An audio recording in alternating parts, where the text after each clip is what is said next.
मेरे बुजुर्गों, अल्लाह रब्बुल इज्जत से कोई पूछना नहीं था कि मुझे इंसान क्यों नहीं बनाया, जानवर क्यों बना डाला। यह अल्लाह का एहसान है कि अल्लाह ने हमें इंसान बनाया। फिर तमाम मजलिस वाले बोले अल्हम्दुलिल्लाह। फिर इंसान से तो कायनात भरी पड़ी है, जमीन भरी पड़ी है। कोई हिंदू फिर भी इंसान, कोई राफजी है फिर भी इंसान, कोई बित्ती है, यहूदी है, नसारा है, बुतमत है, राफजी है, काफिर है, फिर भी इंसान। लेकिन अल्लाह ने हमारे और आपके ऊपर एक और बड़ा एहसान अज़ीम किया। अल्लाह ने इंसान बनाया, इंसान बनाकर 18,000 मखलूकात की सरदारी का ताज हमारे और आपके सरों पर सजाया। और आखिर ज़मा सरवरे कौनैन साक़िए कौसर मोहम्मद अरबी सल्लल्लाहु अलैहि वसल्लम का गुलाम। ये इतना बड़ा एहसान लाजवाल बा कमाल है कि वक्त का नबी कहता हो अल्लाह तूने मुझे कलीम बनाया। वक्त का नबी कहता हो अल्लाह तूने यते बेसा का मौजिज़ा दिखलाया। या अल्लाह फिरौन के महल में तूने मुझे इज्जत दी है, जादूगरों के मुकाबले में तूने मुझे फतह अता किया है। तूने मेरे उम्मत के लिए समंदर में रास्ते बनाए, मेरे उम्मत के लिए आसमान से मन्ना और सलवा का दस्तरखान उतारा। ऐ रब्बा, ये सारी नेमत पर खुश हो, लेकिन मैं उससे ज्यादा उस वक्त खुश होता जब तू मुझे कलीम ना बनाता, मोहम्मद अरबी का एक अदना गुलाम बना के दुनिया में भेज देता। ओ यारो, अगर कोई बात अच्छी लगे और दिल की दरवाजों पर दस्तक दे तो कुंडी खोलकर सुभान अल्लाह बोल लिया करें। आप लोग ऐसे बैठे हैं कि मैं पूरी तरह से गुस्से में है, ये किसको लाके मुफ्ती साहब बैठा दिया। साथ दें, चमकते धमकते चेहरे हों, है ना, और होठों पर मुस्कान हो, आंखों में आंख डाल करके बात को सुने। बीवियों की टेंशन लेके मत बैठे भाई, ये टेंशन बाद में झेल लीजिएगा। यहाँ पर तो सिर्फ अल्लाह और उसके रसूल की मोहब्बत के साथ बैठिए। तो मेरे बुजुर्गों, वक्त का नबी कहता, अल्लाह तूने मुझे कलीम बनाया, ये तेरा एहसान है। लेकिन मैं उस वक्त खुश होता जब तू मुझे कलीम ना बनाता, मोहम्मद अरबी का एक अदना गुलाम बना के दुनिया में भेजा। फिर अल्लाह कहता है, मेरे बंदो, मैंने तुझे बनाया एक नापाक कतरे से, मैंने तेरी तख्लीक की है एक नापाक कतरे से। ऐसा नापाक कतरा कि अगर तुम्हारे जिस्म पर लग जाए, जब तक तू उसे धुल ना ले तुझे चैन नहीं आता। मैंने ऐसे नापाक कतरे से तुझे बनाया है। और सुनो, मैंने तुझे बनाकर ऐसी कारीगरी का मॉडल दिखाया, ऐसी कारीगरी का मॉडल दिखाया कि इंसान तो सब एक जैसे हैं, लेकिन मैं एक जैसा बना करके भी एक दूसरे से मिलने नहीं। नाक तो सबकी एक जैसी है, कान तो सबकी एक जैसी है, लग तो सबकी एक जैसे, सर के बाल तो सबके एक जैसे, हाथ तो सबके एक जैसे, पैर तो सबके एक जैसे, लेकिन मैं एक जैसा बना करके भी मिलने नहीं दिया। क्यों? पता चले बाप कौन, बेटा कौन, बेटी कौन, माँ कौन।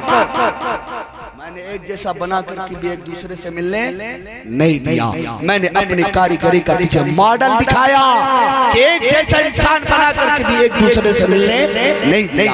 ऐ मेरे बंदे, मेरी तख्लीक पर तू कभी गौर किया, कभी गौर किया, कभी नजर गैर से देखा तो कर कि मैंने तेरी तख्लीक की है और किस लिए की कि तू मेरी इबादत करे, मेरी रियाज़त करे, तू मुझे राज़ी करे, मेरे दर पर सजदा करे, अपनी ज़बान पर जिक्र के नगमे को सजाए रखे, अपने नज़रों को गैर महरम औरतों के सामने नीचे कर ले, अपनी ज़बान को गाली से, झूठ से, ग़ीबत से, चुगलखोरी से अपनी ज़बानों को तू महफूज रखे और इस ज़बान को हराम लुक़मा खाने से भी महफूज रखे।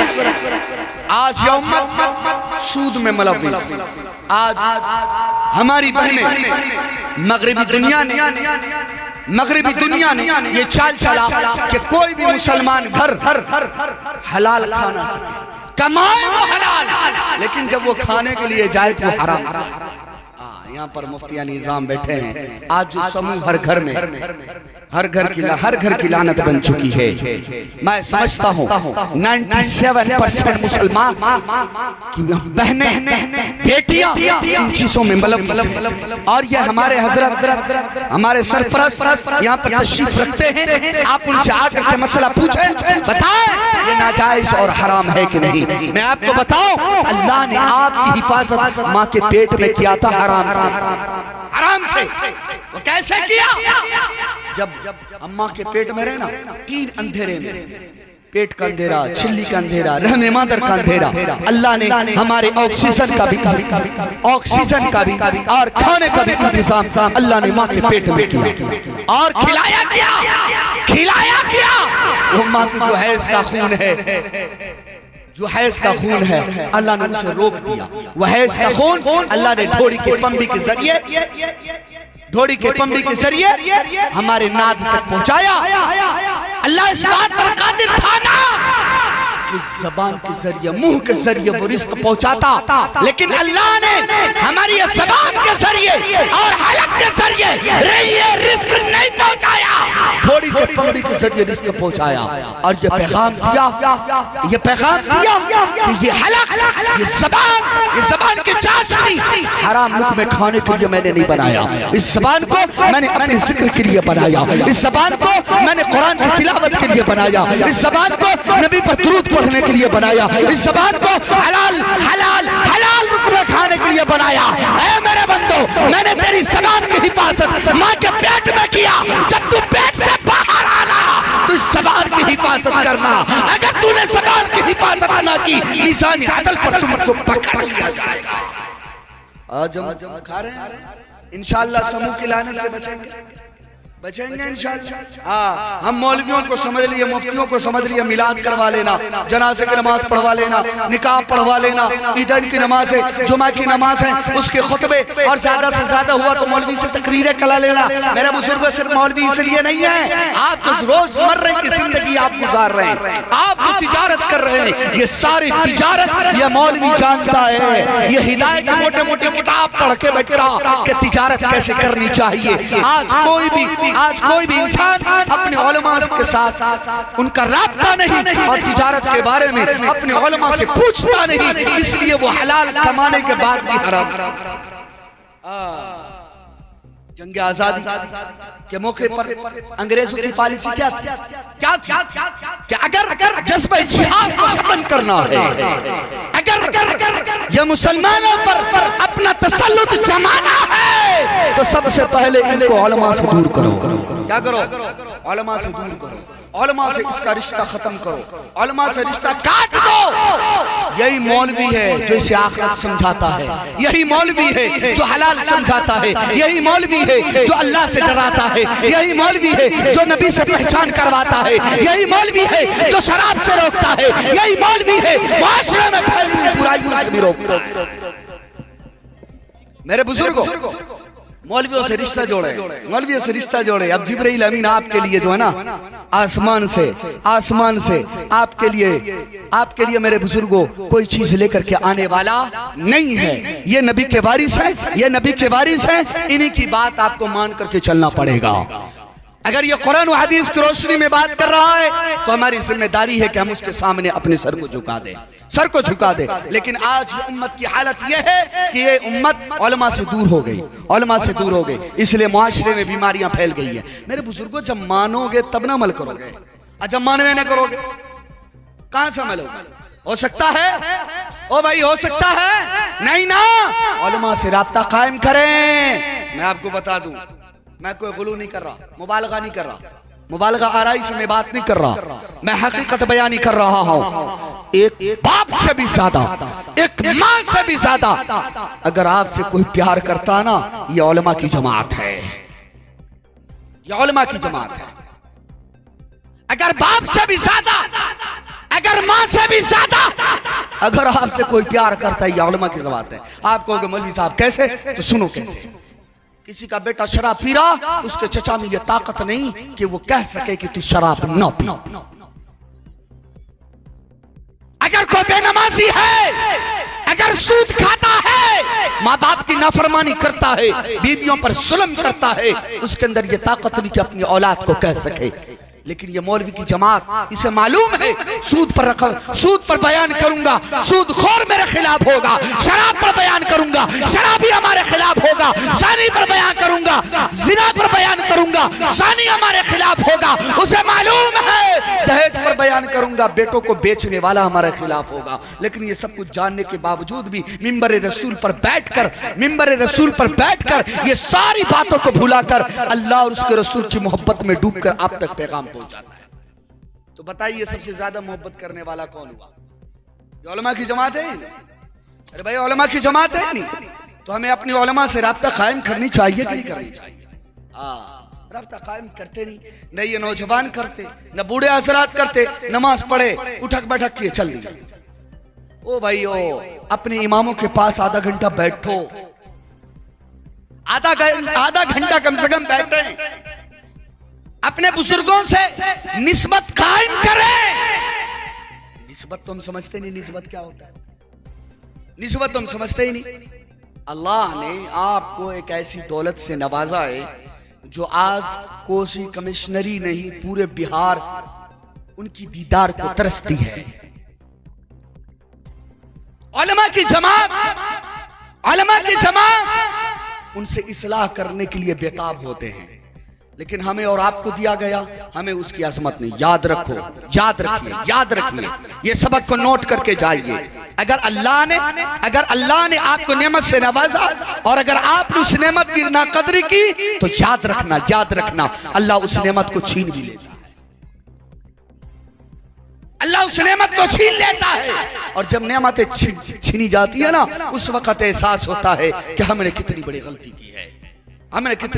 की है। हमारे पास अल्लाह की दी हुई एक असीम नेमत इंसानी शक्ल में मुफ्ती तबारक हुसैन साहब,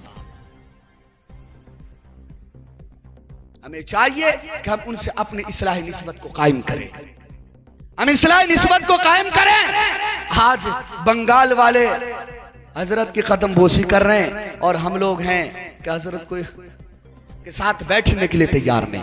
खानकाएं अभी वीरान हैं, मदरसे के हालात वही हैं। मेरे बुजुर्गों, इसकी कदर करें। यह मदारिस मेरे बुजुर्गों, ये जितनों को भी पानी मिल रहे हैं ना, पानी, चाहे दावत व तबलीग हो, चाहे मस्जिद हो, चाहे खानकाएं हो, ये सब मदरसे से पैसे आ गए।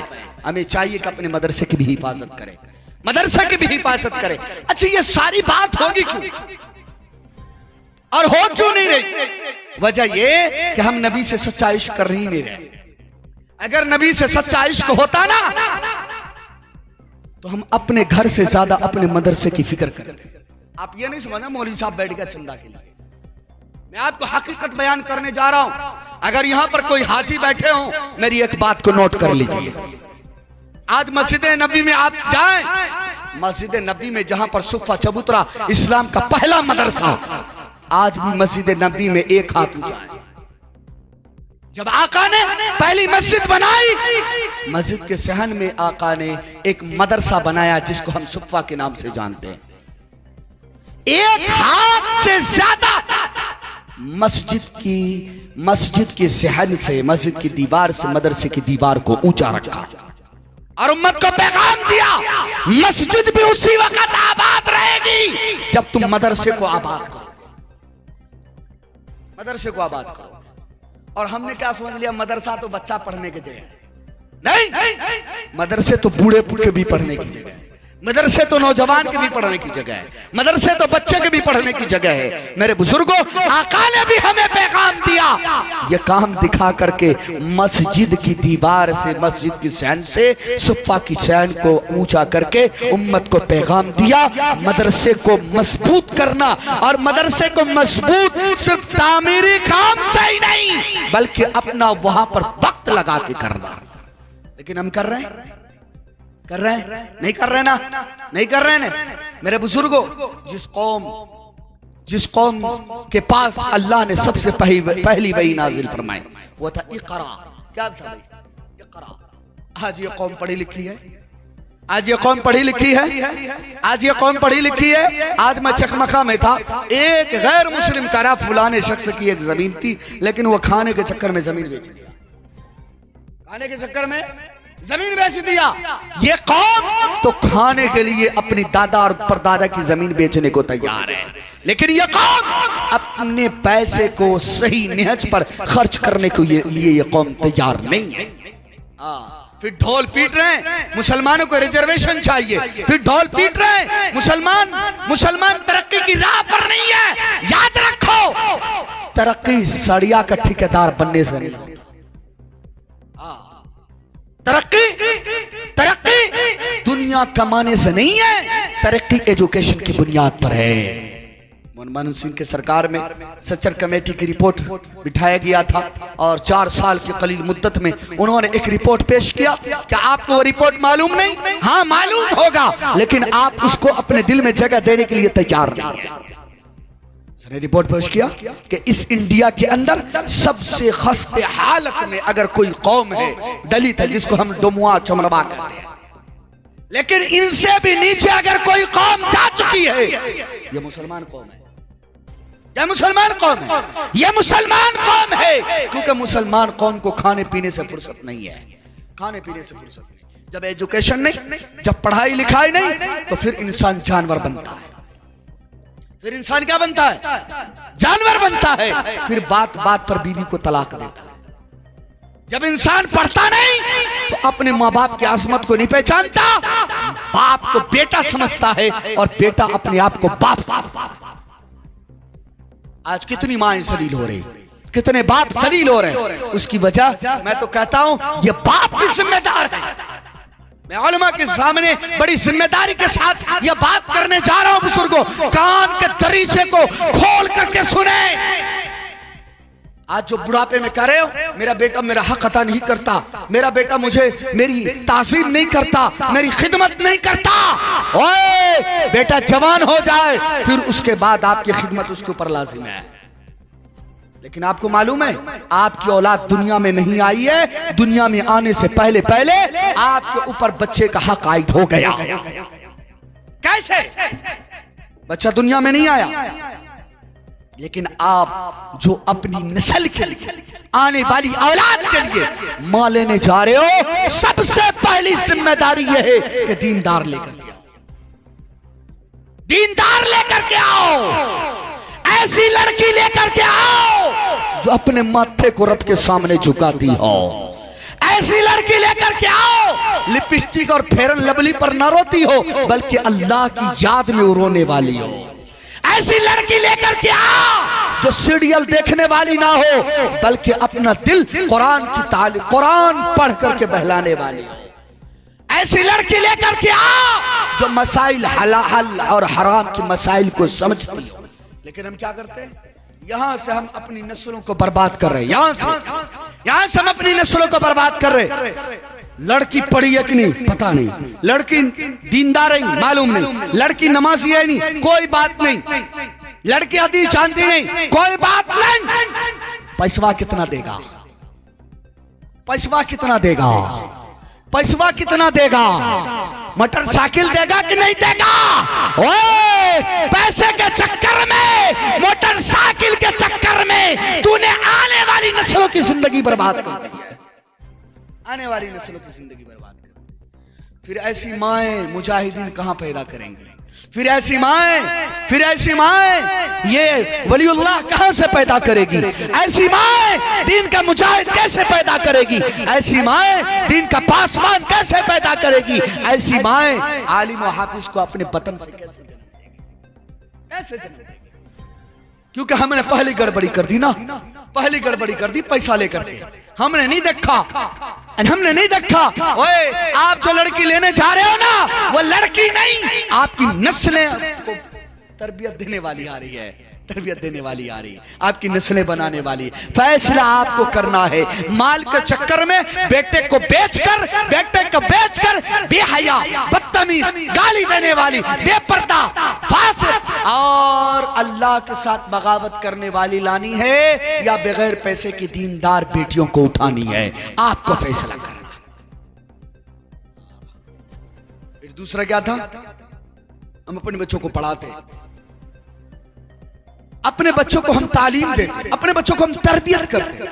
हमारी बहनें का, अगर हमारी बहनें सुन रही हो, आज हमारी बहनें तरबियत कर रही हैं, तरबियत का सलीका है। अरे उसे तो नमाज नहीं पता, अरे उसे तो हलाल और हराम नहीं पता, वो अपने बच्चों की तरबियत कहां से करेगी? बच्चों को गोद में लेकर के झूठ बोलती है, बाप खुद झूठ बोलता है बेटों के सामने। एक और माई थी ना, जिसने अपने बेटे के बगल में 40 फीट झेल दिया और उसने कहा, बेटे कादर, एक नसीहत अपनी माँ की याद रखना, अपने माँ की एक नसीहत याद रखना, अगर तेरी गर्दन कट जाए तो कट जाए, जान जाए तो जाए, बेटे जिंदगी में तू कभी झूठ ना बोलना, झूठ नहीं बोलना।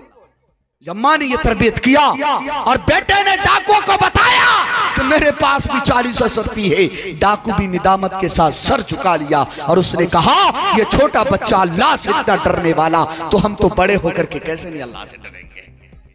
और झूठ तो हमारी मुकद्दर बन चुकी है। हमारी बहनें, हमारी माँ दूध पिला रही हैं, सीरियलें देख रही हैं, दूध पिला रही हैं, गालियां बक रही हैं, दूध पिला रही हैं, गीबत कर ली। वो तो जब तक गीबत ना कर ले पेट के दाने नहीं पचते, पेट के दाने नहीं पचते। आका ने फरमाया, एक औरत 3 आदमियों को जहन्नम में लेकर के जाएगी। आज हमारी बहनें अपने बच्चों की तरबियत नहीं करती। अरे तरबियत तो छोड़ो, वो आज बाहया भी नहीं रही, बाहया भी नहीं रही, बेपर्दगी में उसकी जिंदगी बसर हो रही है। वो गैर महरों के सामने बेमहाबा मिली जुली जा रही है, बाजारों की जीनतें बन रही हैं। ये गैरत वाले बाप कहां चले गए, ये गैरत वाला भाई कहां चला गया, ये गैरत वाला मर्द, उसका शौहर कहां मर गया, उसकी बेटी, उसकी बीवी, उसकी बहन के सर से दुपट्टा उतर गया। एक बाजार में एक इस्लाम की शहजादी जा रही है, किसी यहूदी ने उसके दुपट्टे पे पैर रख दिया और सर से चादर खिसक गया। एक गैरत रखने वाला मुसलमान जो उसका अपना भाई नहीं था, गैरत जिंदा थी उसकी, उसने अपनी तलवार उठाकर उसकी गर्दनें मार दी और कहा, मेरे सामने मेरे इस्लाम की वो बेटी के सर से दुपट्टा उठ जाए, यह कैसे हो सकता है?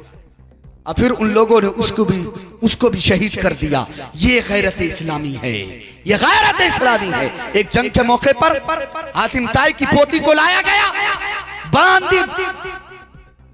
बना करके जंग के मौके पर मुसलमानों को फतह हुआ, सर से दुपट्टा उतरा हुआ, सर से दुपट्टा उतरा हुआ।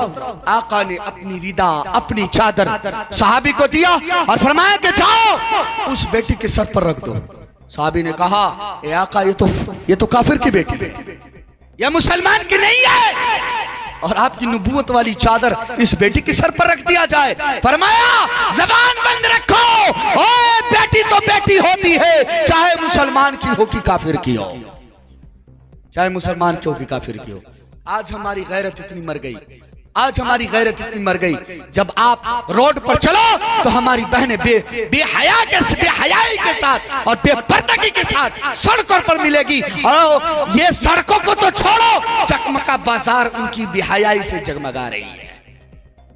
गैरत ईमानी पैदा करे, नहीं तो सारी जमात में जाना, सारे हज, सारे रोजे, सारे ज़कात धड़े के धड़े कल क़यामत के दिन रह जाएगा। मैं अपने माँ बहनों से भी अर्ज करना चाहता हूँ, मेरी माँ बहनों, अगर तुम चाहते हो इस्लाम की खिदमत करें, और मैं अपनी माँ बहनों से कहना चाहता हूँ, अगर तुम ये चाहती हो तुम्हारी भी गोद से परवरिश पाने वाला औलाद वक्त का आलिम, वक्त का हाफिज, वक्त का वली कामिल, और वक्त का मुहद्दिस, वक्त का फकीह और वक्त का मर्द मुजाहिद बने, तो तुम बाहया और बापर्दा बन जाओ, बापर्दा बन जाओ। फातिमा ज़हरा, जिसको दुनिया में जन्नत की बशारत मिली कि नहीं मिली? ओ भाइयों, मिली कि नहीं मिली? और मिली नहीं, बल्कि यहां तक कहा गया तमाम जन्नती औरतों की सरदारनी होगी। फातिमा कौन? जो सैयदुल कौनैन की लाडली बेटी। फातिमा कौन? जो हसन और हुसैन की अम्मी जान। फातिमा कौन? जो शेर खुदा अलीउल मुर्तजा की बीवी है।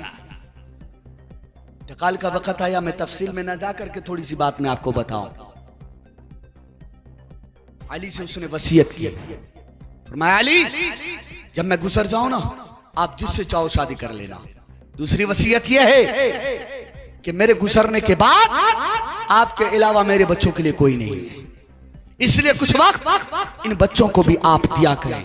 तीसरी वसीयत जो आज हमारी माँ बहनों के लिए है, और गैरतमंद बेटा, गैरतमंद बाप, गैरतमंद भाई, गैरतमंद शोहर के लिए तीसरी वसीयत यह थी, अली पूरी जिंदगी हमारे चेहरे को किसी गैर महरम मर्द ने नहीं देखा। मैं ये चाहती हूं जब मेरे इंतकाल कर जाऊं तो मेरे मरने के बाद भी कोई गैर महरम मर्द की निगाह हमारे कफन पर भी ना पड़े, कफन भी ना पड़े। अरे फातिमा तो बख्शाई है ना, फातिमा तो आका की बेटी है, फातिमा तो जन्नती औरतों की सरदारनी है। वो ये कहती है पूरी जिंदगी किसी गैर महरम मर्द ने हमारे दुपट्टा क्या, हमारे चेहरे को नहीं देखा, हमारी हथेली को नहीं देखा, हमारे पिंडली को नहीं देखा। फातिमा ये चाहती है कि उसके गुजरने के बाद भी उसके जनाजे को कोई ना देखे। ऐसी गैरत पैदा करोगे इंशाअल्लाह, करोगे इंशाअल्लाह। ये गैरत पैदा कीजिए। ओए कितने बेगैरत हैं वो बाप, कितने बेगैरत हैं वो भाई जो अपनी बहन को और अपनी बेटी को और अपनी बीवी को चुस्त और बारीक लिबास पहना। कितने बेगैरत है वो, कितने बेगैरत है वो जो स्कर्ट में, जो जींस में और जो टी शर्ट में अपनी बेटी और बहनों को वो कपड़ा पहना रहे। बेगैरती को खत्म करें। आज हमारी बहनें बाहया हो जाए, बापर्दा हो जाए, फिर देखना ये नौजवान ना फासिक बनेगा, ना फुज्जार बनेगा, ये नौजवान ना शराबी बनेगा, ये नौजवान ना ज़ानी बनेगा, ये नौजवान बनेगा तो नबी का गुलाम बनेगा। तो इंशाअल्लाह गैरत के साथ जिएंगे, गैरत के साथ जिएंगे। नौजवानों छोड़ो एक टरों की नकल करना। हाँ, छोड़ो एक टरों की नकल करना। ओए नकल करना है तो सैयदुल कौनैन की नकल करो। ऐ नौजवानों तुमसे उम्मीद है,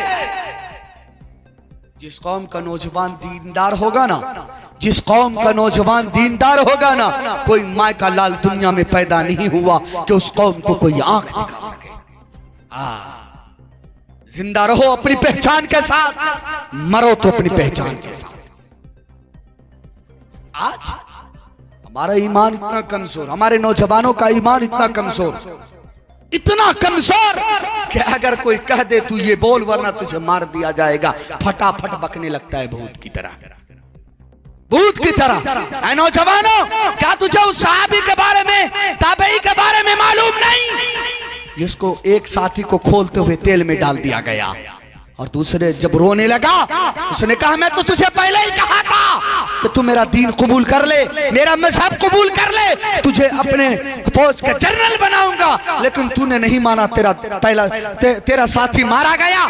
चलो अब तुझे अफसोस हुआ। उसने कहा ओ बेगैरत, तू ये सोच रहा है कि मैं इसकी मौत को देख करके ये कढ़ाई में जो तूने उसको तल दिया उसकी वजह से मैं रो रहा हूं। नहीं, मैं तो इसलिए रो रहा हूं, अल्लाह तूने दीन की खिदमत के लिए मुझे एक जान क्यों अता किया। अगर मेरी 100 जान होती तो तेरे नाम पर 100 जान में कुर्बान कर देता। अरे छोड़े उस जमाने की बात को, इस जमाने की बात लेते हैं। जब फिलिस्तीन में बमबारी की जा रही थी, फिलिस्तीन में बमबारी की जा रही थी, वहां एक औरत के इंटरव्यू लिया गया, पर्दे के साथ है। उसने कहा उसके बच्चे मर गए, उसका शौहर मर गया, उसके घर के तमाम मर गए, लेकिन उसके चेहरे पर बल भी नहीं, इसलिए कि वो कहती है कि अगर मेरा शौहर मेरा बच्चा मारा गया, शहीद हुआ, तो दीन इस्लाम के लिए शहीद हुआ। क्या सोशल मीडिया पर रहने वालों, क्या आपने ऐसी माँ नहीं देखी? वो माएँ ऐसी नहीं, वो माएँ बाहया थी, वो माएँ पर्दे में जिंदगी गुजारने वाली, वो माँ इश्क लड़ाने वाली तो रब से, इश्क करने वाली तो मोहम्मद अरबी से। इसलिए इश्क करोगे इंशाअल्लाह, इश्क करोगे इंशाअल्लाह। नबी से ऐसा इश्क करो कि फिर दुनिया ही भूल जाओ। फिर तो हज़रत अली मुर्तज़ा रज़ी अल्लाह तआला अन्हु फरमाते हैं कि मैंने दुनिया को 3 तलाक दे दिया। क्या करें? मैंने दुनिया को 3 तलाक दे दिया। क्यों? इसलिए कि अगर गुनाह करे तो उस पर पकड़ है, और अगर अल्लाह नेमत दे तो उसके बारे में पूछे। नेमत के बारे में पूछ है, गुनाह के बारे में पकड़ है, इसलिए मैंने दुनिया से हाथ उठा लिया। ये दुनिया जो है ना, हमें चकाचौंध, ये दुनिया की चमक दमक ने हमारी आंखों को अंधा कर दिया, आंखों को अंधा कर दिया। एक मिसाल में देकर के मैं अपनी बात को खत्म करूं। एक शख्स है, मिसाल दे रहा हूं बात को समझने के लिए, यह कोई हदीस नहीं है, बात को समझाने के लिए मैं मिसाल दे रहा हूं। एक शख्स जंगल में जा रहा है, अचानक उसके पीछे शेर लपका। यह दौड़ता अपनी जिंदगी को बचाने के लिए कि शेर के पंजे से जिंदगी बच जाए। यह मौत से बचने के लिए दौड़ लगाता है। उसे एक कुआं नजर आया, उसने सोचा कि चलो कुआं में क्या करें, कूद जाए ताकि शेर से जिंदगी बच जाए, और जब शेर चला जाए तो फिर मैं बाहर निकलकर अपनी जिंदगी बचा लूं। जब यह कुआं में कूदना चाहता है तो उसमें काला नाग बैठा हुआ उसने पाया। क्या बैठा पाया भाई? काला नाग। अब ये सोचता है अगर मैं बाहर रहूं शेर फाड़ता है, और अगर मैं कूद जाऊं ये नाग हमें डसेंगे। दोनों तरफ मौत है, लेकिन इंसान अपनी मौत से बचने के लिए हर मुमकिन कोशिश करता है। उसने देखा एक मोटी सी झाड़ उसमें लटक रही है। उसने सोचा कि झाड़ पकड़ के मैं लटक जाऊं, ना नीचे गिरूं कि मुझे काला नाग डसे, ना ऊपर रहूं कि शेर मुझे खाए। ये पकड़ के लटक गया। अभी ये लटका ही था कि दो चूहा आ गया, सफेद और काला। दो चूहा आ गया और उस झाड़ को वो कतरने लगा। अब इसकी हवा निकल गई कि जिस झाड़ को पकड़ के मैं लटका हूं, ये झाड़ अगर ये कट गया तो हम नीचे गिरेंगे तो कौन इंतजार कर रहा? काला नाग। वो सलाम करेंगे ना डक मारेंगे ना। लेकिन आदमी आखिरी लम्हात तक कोशिश करता है उसकी जिंदगी बच जाए। अभी कश्मकश में है कि मैं कैसे अपनी जिंदगी बचाऊं। उसको बगल में एक शहद का छत्ता नजर आया। क्या नजर आया? शहद का छत्ता। लेकिन छत्ते पर कोई मक्खी नहीं। उसने सोचा कि मैं ये शहद को चाट लूं, एक दफा चाट के देख लेता हूं। और जब वो शहद को चाटा तो चाटने में इतना वो मस्तो मगन हो गया कि वो सब कुछ भूल गया। वो ये भी भूल गया कि शेर बाहर इंतजार कर रहा। वो ये भी भूल गया कि नीचे काला नाग है। वो ये भी भूल गया जो झाड़ को पकड़ के वो लटका है उसे दो चूहे कतर रहा। बताओ, जब ये सब कुछ भूल गया तो उसका हश्र क्या होगा? कतरेगा, गिरेगा नीचे। काला नाग इंतजार कर रहा। ऐ लोगों में मिसाल मैंने इसलिए दिया, ये शेर वो कोई आम शेर नहीं, वो हमारी मौत है जिससे बचने के लिए हम शब और रोज भाग रहे। वो शेर हमारी मौत है जो हमारे पीछे दौड़ लगा रही है, और हम मौत से भागने के लिए दौड़े जा रहे हैं। वो काला नाग वो हमारी कब्र और कब्र की अज़ाब है जिससे बचने के लिए हम जिंदगी की झाड़ में लटके हुए हैं। जिंदगी की झाड़ पकड़ के लटके हुए हैं। वो जिंदगी के अय्याम को कतरने वाले दिन और रात है जो हमारी खत्म होती जा रही है। दिन और रात है जो हमारी खत्म होती जा रही है। और वो शहद का छट्टा जिसको वो चाटने में इतना महव हो गया कि वो सब कुछ भूल गया, वो ये दुनिया है। ऐ लोगों, हम भी दुनिया को चाटने में इतना महव मस्त मगन हो गए, हमने कब्र को भुला दिया, हमने मौत को भुला दिया, हमने दिन और रात जो खत्म हो रहे हमने उसको भुला दिया, मैदान हशर को भुलाया, पुलसिरात को भुलाया, मीज़ान अदल को भुलाया, जहन्नम को भी भुलाया। इसलिए मेरे बुजुर्ग इल्म हासिल करें। इल्म हासिल करेंगे तो ये सारी बात समझ में आएगी, ये सारी बात समझ में आएगी। इंशाल्लाह करोगे ना, करोगे इंशाल्लाह इल्म हासिल। हाँ, अपने बच्चों को पढ़ाएं। ये एक नारा बुलंद करें, आधी रोटी खाने हैं बच्चों को पढ़ाने। नारा बुलंद करेंगे, ऐ लोगों, अपनी कमाई का कम से कम 25% भी तो अपनी औलाद पर खर्च करो, अपनी औलाद पर खर्च करो। अगर आपने फटे पुराने कपड़े पहनाए, अगर आपने नमक रोटी खिलाया और आपने सालों साल बच्चों को कपड़े नहीं दिया, आपने चूता हुआ झोपड़ी में अपने बच्चों को रखा, अल्लाह नहीं पूछेगा कि आपने ऐसा क्यों किया। लेकिन अल्लाह आपसे यह जरूर पूछेगा, आपने कुरान पढ़ाया कि नहीं, अपने बच्चे को दीनदार बनाया कि नहीं, अपने बच्चों को मुत्तकी और परहेजगार बनाया कि नहीं।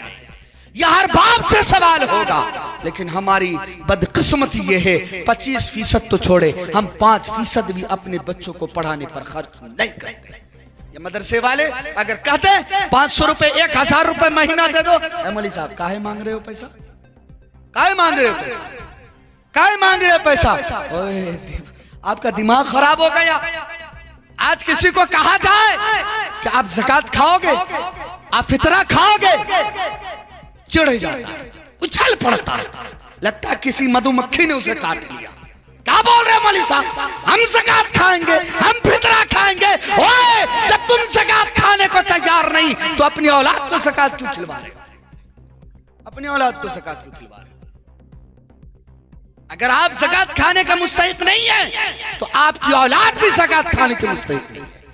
आप जब मदरसे में दाखिला कराने जाओ, वहां के मोहतमीम को आप ये कहे मैं अपने बच्चों का खुराक खुद अदा करूं, खुद अदा करूं, लेकिन नहीं जी, फ्री में पढ़ाने, फ्री में पढ़ाने, क्योंकि हमें खर्च नहीं करना ना, हमें खर्च नहीं करना। एक इमाम साहब मस्जिद में नमाज पढ़ा रहा, इमाम साहब के पीछे गांव का 200 बच्चा भेज दिया। और भाई कितने देर पढ़ाने, 1.5 घंटे 2 घंटे।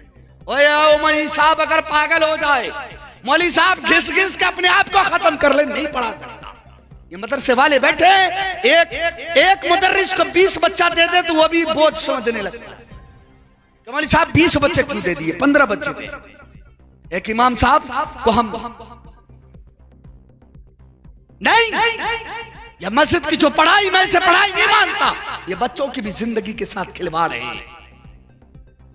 हाँ, इमाम साहब को आप 100 रुपए अपने बच्चों के लिए नहीं दे सकते। इमाम साहब को कहे मौलवी साहब हमें इस तरह नहीं पढ़वाने, शिफ्ट बा शिफ्ट पढ़वाने हैं, आप पूरे दिन जाओगे कहां जाओगे?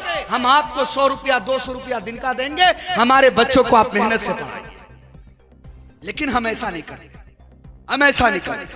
और कहते हैं कि गांव में हालात आ गए। हालात क्यों नहीं आ गया? इमाम साहब को परेशान किए जा रहे, इमाम साहब को परेशान किए जा रहे। एक मजदूरी करने वाला, सरिया ढोने वाला अगर 15,000 कमाता है तो कहता है कि मेरा घर नहीं चलता। इमाम साहब 6,000 में अल्लाह बरकत देगा। काहे का बरकत? और किधर का बरकत? आप मछली खरीदने के लिए जाओ तो इमाम साहब को 50 रुपए किलो मिलता है और आपको 200 रुपया नहीं ना। अरे आपको भी 200 रुपया तो इमाम साहब को भी 200 रुपया। ये तो मदरसे वाले, ये मदरसे वाले 8 साल तक सिर्फ सब्र ही सिखाता है। दाल भात खिलाते खिलाते उनको इतना सब्र सिखा देता है कि बच्चे भी अगर तकाजा करे, बीवी भी कहे कि मॉल घुमा दो, तो उसे कहता है कि नहीं नहीं सब्र करो, पैसे नहीं है। वो खुद भी सब्र करता है, अपनी ख्वाहिशात को मिटाता है और अपने बच्चों और बीवियों की भी ख्वाहिशात को मिटाता है। इमाम साहब को आपने नाराज किया और कहते हो कि गांव में खुशहाली आ जाएगी, नहीं आ सकती, किसी भी हाल में नहीं आ सकती। इमाम साहब को खुश नहीं रखते। 6,000 दे दिए, 7,000 दे दिए। हालात तो ये कौन, हालात तो ये है मेरे बुजुर्गों, हालात तो ये जो इसके हक का कासियाना भी आए ना, ये गांव की कमेटी उसे भी खा जाए, उसे भी खा जाए। ये पता नहीं ऐसी शरीयत कहां से लाते हैं ये लोग, कहां से आप लोग ऐसी शरीयत को लाते हैं। मैं यहां की बात नहीं करता, आप लोग बड़े अच्छे हैं, हो सकता है कि आप कहीं जाएं और वहां मस्जिदों में इस तरह की बात हो रही हो तो आप उसे समझाएं। अरे जो मेहनत कर रहा हो वो उसका हक है, आप उसका हक मार के खा रहे हो, कल कयामत के दिन पकड़े जाओगे। एक मिस्त्री मेहनत करता है तो जितना भी पैसा मिलेगा मिस्त्री का होगा, ना कि बैठ के कुर्सी पर पैर पे पैर चढ़ा करके बैठने वालों का होगा। तो इसलिए अपने इमामों की भी कदर करेंगे, है ना। किसी का कि अगर आपने अपने उलमा की, अपने इमामों की बेइज्जती की, याद रखो तुम्हारी नस्ल तो छोड़ो, कई नस्लों से अल्लाह कुरान की दौलत को छीन लेगा।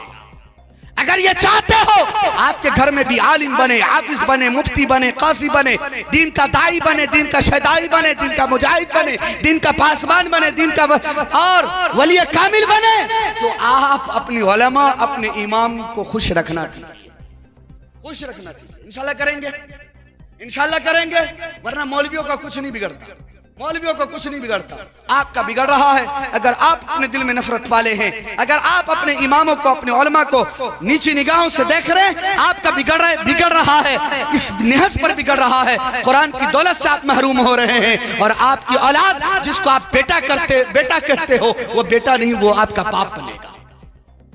इसलिए कुरान की खिदमत करने वालों की हिफाजत करें, इंशाल्लाह करेंगे।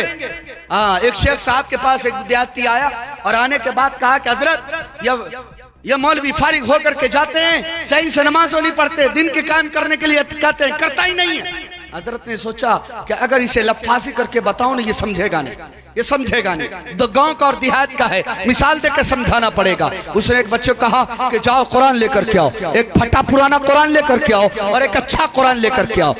फटा पुराना भी लाया और अच्छा भी लाया, डेस्क पर रख दिया गया। बोले बाबा बता, ये अच्छे कुरान की हिफाजत करोगे, सीने से लगाओगे, होंठों से चूमोगे कि पुराने की? बोले मौलवी साहब क्या बात कर रहे हैं आप, कुरान तो कुरान है, फटा पुराना हो कि नहीं हो, लिखा हुआ तो अल्लाह का कलाम है। बोले बाबा आपके सवाल का जवाब हो गया, बाबा आपके सवाल का जवाब हो गया। बोला वो कैसे? बोला वो ऐसे कि जो आलिम, जो हाफिज है, उसने अपने सीने में कुरान को महफूज किया है। आपकी जिम्मेदारी है उसकी नहीं, उस कुरान की इज्जत करे। अगर वो बदअमाली के साथ जिंदगी गुजार रहा है, उसका रब उससे इंतकाम ले लेगा। हमारी जिम्मेदारी है, उसके सीने में कुरान है तो हम उसकी इज्जत करेंगे। बच्चों को पढ़ाएंगे इंशाल्लाह, अपने मदरसे की हिफाजत करेंगे ना, मदरसे की हिफाजत करेंगे। याद रखो अगर मदरसे खत्म हो गए तो हमें भी खत मिटाने में 2 मिनट नहीं लगेगा। अंग्रेजों को जो इतना वक्त लगा, इसलिए लगा कि मदरसे वाले उसके गले के कांटे बने पड़े थे। फिर उन्होंने खानकाहें उजाड़ी, फिर उन्होंने मदरसे को मिस्मार किया, फिर उन्होंने उलमा को फांसी के फंदे पर चढ़ाया, फिर उन्होंने गोलियों का निशाना बनाया और आग में उलमा को एक वक्त में 70 उलमा को बोरी में बंद करके आग में फेंका। और जब ये सारी चीजें खत्म हो गई तब मुसलमानों पर उसका तसल्लुत हुआ। इसलिए अपने मदरसे को आबाद करें, आपका मदरसा आबाद रहेगा, आपकी खानकाहें आबाद रहेगी, आपके उलमा खुश रहेंगे, इंशाअल्लाह आपका कोई कुछ नहीं बिगाड़ सकता। आए इस्लाम को मिटाने वाले चले गए। या आप रहबर की फिक्र करेंगे इंशाअल्लाह, अपने बच्चों को पढ़ाएंगे ना, मदरसे में दाखिल कराने पर खुराकी देंगे इंशाअल्लाह, खुराकी देंगे इंशाअल्लाह। पहले जमाना क्या बेहतरीन था कि हमारी बहनें मुठिया वगैरह निकाला करती थी, आज तो वो भी निकालते, तो घर में बरकत कहां से आएगी। और एक पैगाम आपसे, समूह की लानत से घर को दूर करेंगे इंशाअल्लाह, करेंगे। सभी हजरात हाथ उठा के बोले करेंगे। मगरिबी तहजीब के इन दरिंदों ने हमारी माँ बहनों को निवाला बनाया है, हमारी माँ बहनों को निवाला बनाया, हमारे नौजवानों को नहीं टोका, हमारे मर्दों को नहीं टोका, हमारी माँ बहनों पर वार किया, क्योंकि उसे मालूम है यह औरत ऐसी जात है, वो दीन की बात भी फौरन कबूल कर लेती है और गुनाह की बात भी फौरन कबूल कर लेती है। उसे समझाया तुम्हें इतना पैसा एक वक्त में मिलेगा, तेरा काम बन जाएगा। मैं माँ बहनों से ये सवाल करता हूँ, जब ये समूह की लानत नहीं थी क्या तुम्हारी बेटी की शादी नहीं हो रही थी? जब ये समूह की लानत नहीं थी क्या तुम्हारे घर नहीं चल रहे थे? क्या ये तुम्हारी तिजारत नहीं चल रही थी? चल रहा था कि नहीं? उसी पुराने वक्त में आए। हलाल में अल्लाह ने बरकत रखी है, हराम में बरकत नहीं रखी। अल्लाह से मोहब्बत करें, नबी से मोहब्बत करें। ऐ नौजवानों, चेहरे पर दाढ़ी सजाओ, सर पर टोपी सजाओ, बच्चों को पढ़ाओ, मदरसे की हिफाजत करो, मस्जिदों को आबाद करो, खानकाहों को आबाद करो। हजरत से आप गुजारिश करो, हजरत के सामने आकर के कहें हजरत खानका बनाएं, जो भी खर्च होगा हम लोग करेंगे। अगर ये जोरगंज वालों ने ये कदम को उठाया, आपके इस कदम के उठाने से यह सिर्फ आपका अररिया नहीं, सुपौल, मधेपुरा, सहरसा, पूरा सीमांचल इस खानका से फैज़याब होगा, इस खानका से फैज़याब होगा। इस खानका को मजबूत करने के लिए इंशाअल्लाह आगे बढ़ोगे कि नहीं बढ़ोगे? बढ़ोगे कि नहीं बढ़ोगे? एक सुन्नत को जिंदा करोगे इंशाअल्लाह। बता दूं फैसला लोगे ना खानका बनाने की? बता दूं, बता के बात खत्म कर दूं। नबी का दौर है, आका ने जंग तबूक के मौके पे फरमाया, ऐ सहाबा, आज सिर्फ गर्दन की बात नहीं, आज तुमसे माल मांगा जाए नमाज के लिए, दावत तबलीग में 3 दिन मांगा जाए, हम नहीं देते। उस वक्त तो गर्दन मांगी जाती थी, और कहते थे लब्बैक या रसूल अल्लाह। वह नहीं सोचते हमारे बच्चे का क्या होगा, बीवी का क्या होगा।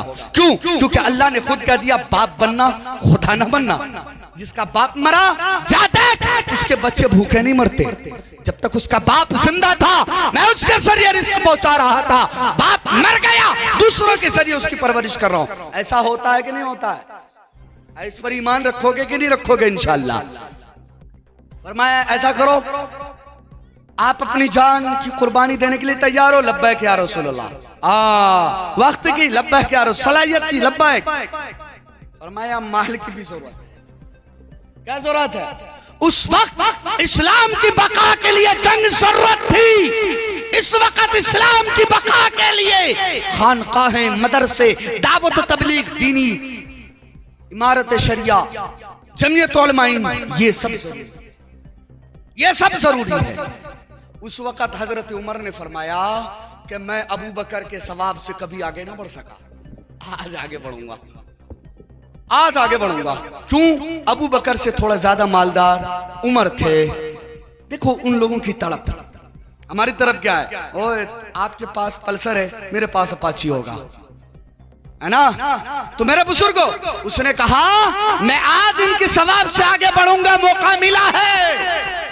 घर गया, बेगम को बुलाया, बेगम आज अबू बकर के सवाब से आगे बढ़ना है, ऐसा करो सारा माल, सारा माल लाओ। माल में सिर्फ पैसा नहीं, दिरहम सोना चांदी नहीं, घर में जितना सामान है सब ले आओ।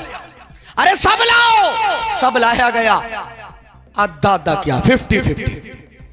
आधा घर वालों के लिए छोड़ा, आका आके के कदमे मुबारक पिला के डाल दिया। फरमाया उमर घर वालों के लिए कितना छोड़ा? मेरे अल्लाह के नाम को जिंदा और जावेद रखने के लिए, इस्लाम के चिराग को हमेशा रोशन रखने के लिए क्या लेकर के आए? फरमाया अल्लाह के नबी मैंने पूरे घर का सामान इकट्ठा किया, आधा घर वालों के लिए छोड़ा और आधा दीन की बका के लिए, इस्लाम की बका के लिए, कुरान की हिफाजत के लिए मैं आधा सामान लेकर के आ गया। अबू बकर आए, अबू बकर आए। फरमाया अबू बकर तू क्या लाया? असहाबे पाके मुस्तफा को रब ने क्या जिगर दिया, बहरहाल बेधड़क सबने मालो जर दिया, किसी ने सुलसुला दिया, किसी ने निस्फ़े घर दिया, पर आयशा के बाप ने दिया तो इस कदर दिया, रब के नाम के सिवा जो भी कुछ तला के धर दिया। फरमाया अबू बकर तू क्या लाया? फरमाया अल्लाह के नबी मैंने तो घर में झाड़ू लगा दिया, घर में झाड़ू लगा दिया, बिस्तर तक ना छोड़ा, सब कुछ लेकर के आ गया। अल्लाह के नबी ने देखा अबू बकर के जो कपड़े, बेहतरीन कपड़े वो पहन रखे थे, वो कपड़ा नहीं है, टाट का लिबास पहन रखा। फरमाया अबू बकर लिबास कहाँ? लिबास कहाँ है? फरमाया आका जब मैं माल लेकर के सारा आ रहा था फौरन मैंने अपने जिस्म पर अच्छी लिबास को ज़ेब-ए-तन किया हुआ था। मैंने देखा अंदर से आवाज आई, ऐ अबू बकर, कुरान को जिंदा रखने के लिए, इस्लाम की चिराग को रोशन रखने के लिए आज अल्लाह के नबी ने माल मांगा है और तेरे बदन पर एक अच्छा कपड़ा रह जाए, ये कहाँ हो सकता है? मैं मदीना के बाजार गया और जाने के बाद मैंने इसको भी बेच दिया और वो भी पैसा इसमें शामिल कर दिया। जिब्राइल अमीन आ गए, जिब्राइल आ गए, सलाम किया। फरमाया अल्लाह अबू बकर को सलाम कहता है। आका ने जिब्राइल अमीन को देखा तो जिब्राइल अमीन भी टाट का लिबास पहना। बोलो सुभान अल्लाह। फरमाया जिब्राइल तू टाट का लिबास पहना। फरमाया आका आसमान की तरफ नजरें गायर करे। आसमान पे भी ऐलान हो चुका है अबू बकर की सुन्नत को जिंदा किया जाएगा। ओए ऐसी कुर्बानी नहीं दे सकते, कम से कम उसकी नकल कर सकते हैं। इसलिए जोरगंज वालों, अल्लाह ने आपको मौका दिया है, ऐसे ऐसे वली कामिल आपको दिया है, आप इसकी कदर करें, खानकाह बनाए। अपने घर को बनाने से भी ज्यादा जरूरी है आप खानकाह बनाए, ताकि ये 5-6 जिला नहीं पूरा बिहार उससे फैज़याब हो सके। अल्लाह हम सबको कहने सुने ज्यादा अमल की तौफीक नसीब फरमाए। वमा तौफीक इल्ला बिल्लाह। दुनिया की हर छोटी बड़ी खबर देखने के लिए सस्ता मीडिया को सब्सक्राइब करें और साथ में बेल आइकन को दबाएं ताकि लेटेस्ट वीडियो सबसे पहले आप तक पहुंचे। अगर आप सस्ता मीडिया फेसबुक पेज पे देख रहे हैं तो पेज को फॉलो और लाइक ज़रूर करें।